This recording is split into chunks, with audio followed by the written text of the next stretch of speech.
Dartmouth College, a small liberal arts school in Hanover, New Hampshire. The Ivy League institution hosts just over 4,000 undergraduate students all year round. What do the students eat? Well, whatever the college sells them. First, there's the Hop. The sign on the glass reads Courtyard Cafe, but students just call it by the abbreviated name of the dining area's location, the Hopkins Center for the Arts. Known for greasy food made to order, the Hop lets students purchase snacks or full meals a la carte. Students can either pay for food with dining dollars called DBA or a swipe, which is worth different amounts of money depending on the time of day. The other dining area on campus that prices items separately is Collis Cafe. Located at the center of student activity, Collis boasts healthy selections of food, such as stir-fry, salad, and smoothies. After dinner, Collis transforms into a late-night hub for comfort food and snacks.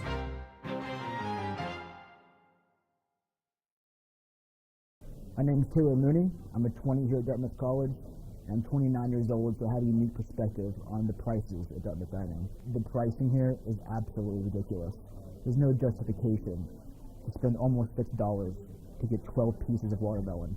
It's insane. And I think most students here never think about it. They swipe and they eat, they swipe and they eat, and they don't see how it adds up over time. Parents, financial aid, or someone is paying this bill. This isn't imaginary money. And a lot of students don't even think about it because they're not actually handing over cash, or they're not handing over the debit card. They're not thinking, hey, if I buy a $6 watermelon, I can't go out tonight. They don't have to make that choice. When you graduate here and you're on your own, you will be making those choices. And so Dartmouth Dining plays on students' ignorance or lack of experience budgeting. They use all the smoke and mirrors. They use all these terms, DBA, FOCO, Novak. It's like, what are you even talking about? I don't even know what DBA means, and I've been here for 3 years. And it's a shame because I could use some of this money, because I do have debt.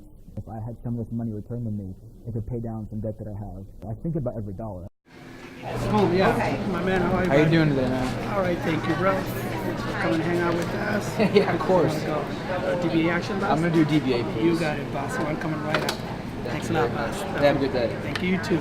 Appreciate it.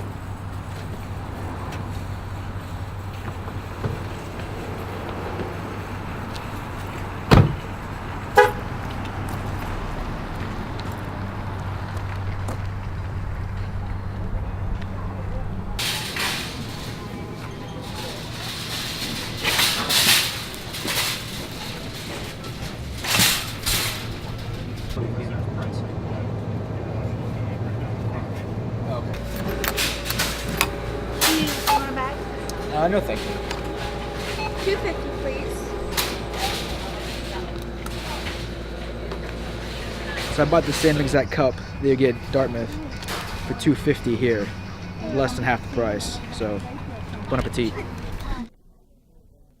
I would really like for the managers of Dartmouth Dining to sit down with students who have to pay their bills on their own, or first-generation students, or older students, or veterans like me, and explain to me why I'm paying this money for this food. There's no justification for it. And I don't see how they could look me in the eyes and compare prices around the country and tell me this is a reasonable price for the food here. Taylor had a pretty good point. If I sat down with someone from Dartmouth Dining Administration and asked a few probing questions, what would they say?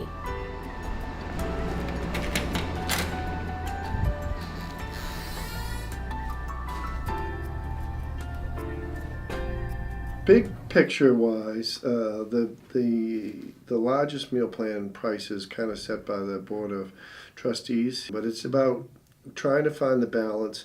It does make some of our items obviously a little bit more expensive than some of our competitors, to be honest with you, but because you're utilizing your dining plan, so to speak, the market is a little different depending on where you are. Not everything at Dartmouth is priced a la carte.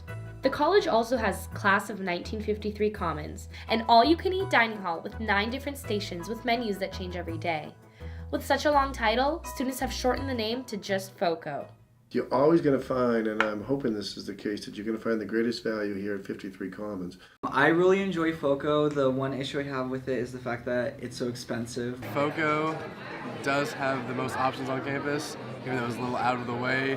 But I do think they're the only place on campus that Dartmouth actually makes money off of our meal swipes. That's really kind of our flagship of the program, and that's what I want students to love. If I could describe FOCO in one word, subpar. I mean, I like FOCO. I eat at FOCO a lot. It's just like, it's food. There's a lot of different options every day. So you can go to the flat top grill and you can get your protein. You can go to the kosher section all the time and they have really good like small batch food. And they have ice cream, they have sorbet. I'm sorry, what? FOCO is like so superior, it's like preposterous. Yes. Okay, FOCO has a lot of options, like you said, there's so many good things, but I'd rather have quality over quantity. Collis has less selection, but it's better food, so that's where I go on the weekdays. Or hop salads. The vegetables are so bland. So, throwing that out there. That's all I have to say. The one place on campus not owned by Dartmouth Dining is King Arthur Flower Cafe, a bakery and coffee shop in Vermont that opened a small branch at Dartmouth's main library. It is the only non-Dartmouth affiliated dining area where students are allowed to spend their dining dollars. CAF is objectively the best food on campus. They have the best coffee, they have the best pastries. I think they have the best salads.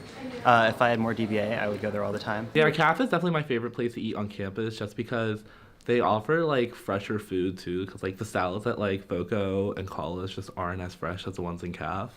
And I also feel like the coffee on campus is absolutely trash.